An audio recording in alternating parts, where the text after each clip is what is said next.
Good morning. Good Friday morning.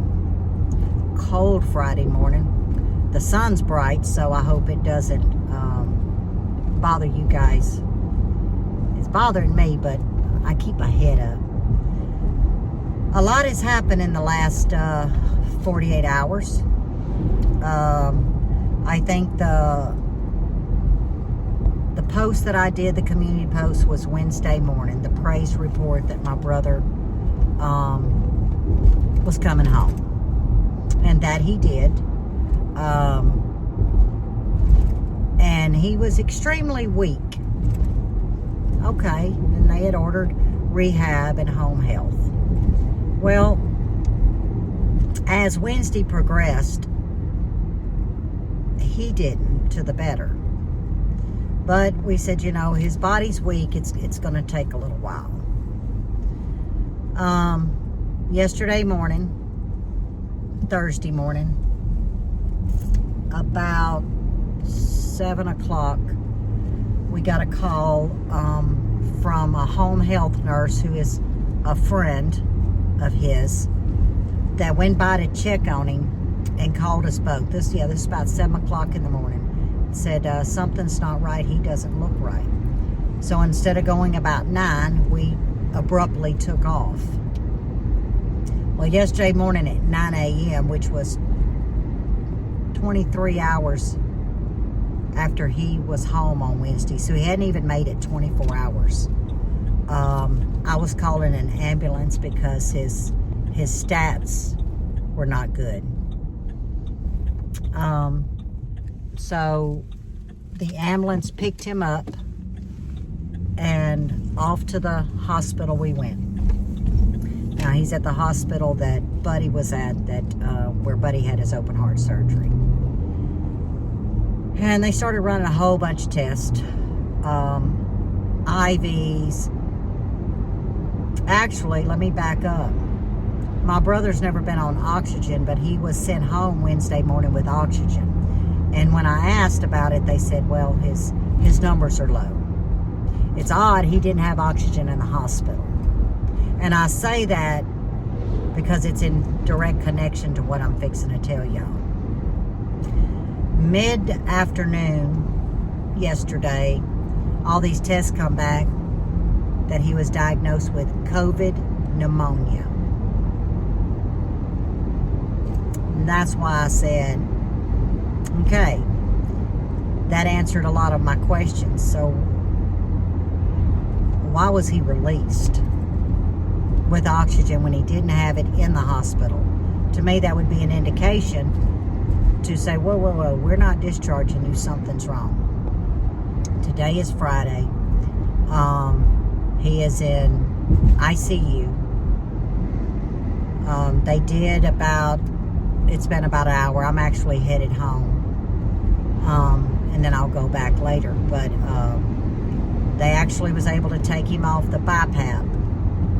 It's not the trach now. It's the face. But they were able to take it off about an hour ago, put him on straight oxygen to see how well he does. But it's very up and down. It hasn't leveled out. So they may have to actually put him back on. I hope not. But that's what they, told my sister and I. They did a lot of blood work. He's hooked up to all kinds of IVs. But with this particular variant, it causes blood clots, and his blood is clotting, which is not good. So they're, pushing meds and antibiotics.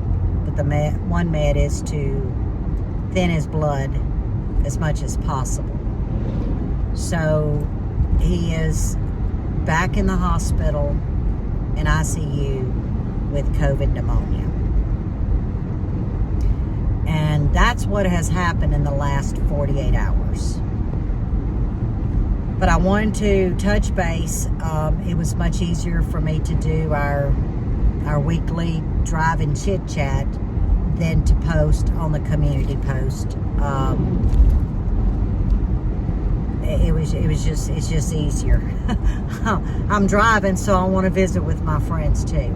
So yeah, a lot's happened in the last 2 days. Don't know what the next few days hold. Prayers is what he needs. But yeah, we may never have the answers, and sometimes you're not supposed to have the answers just yet. But as I told my sister when we were leaving a while ago, I said, it's now the time that we turn it over. You know, it's in God's will. And as long as he's at peace, he's not hurting, and from all indications, he's not hurting. He's uncomfortable, but he's not hurting. You know, that's where we stand. His heart enzymes did jump up to 134.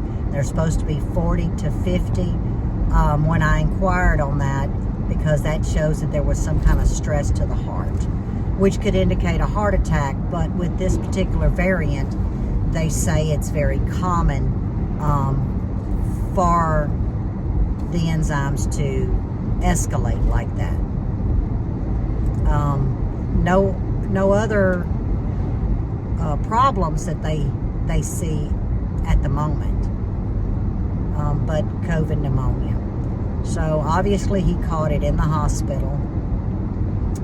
He must have not been symptomatic because they didn't test him. But I would think that if you were sent home with oxygen and he wasn't on oxygen in the hospital, that to me should have warranted, whoa, we can't discharge you. There's something going on. You know, we can't change what they didn't do 48 hours ago. So we just have to see where we go from here. But it's been tough, guys. Please forgive me. I didn't mean to yawn. I guess I could cut this out. That takes too much energy. But if you guys are traveling, it's Christmas weekend. I hope it's safe travels, you know, for you guys. And just remember, you know, the greatest gift of all is our friends and our family, and making memories. So my wish for each and every one of you is to make those memories with the ones that you love. But yeah, I don't know what this entails moving forward, you know, with video content. And I don't need to even apologize, because you guys are the most amazing people in the world. But I will keep you posted. So it's going to probably be in a community post. And that's one reason why I wanted to do this drive-in chit-chat. So y'all can, you know, look for the community post. I'm not going to post like every day, but if something was to change, you'll be the first ones to know. I'll put it in a community post. But that's where we're at. I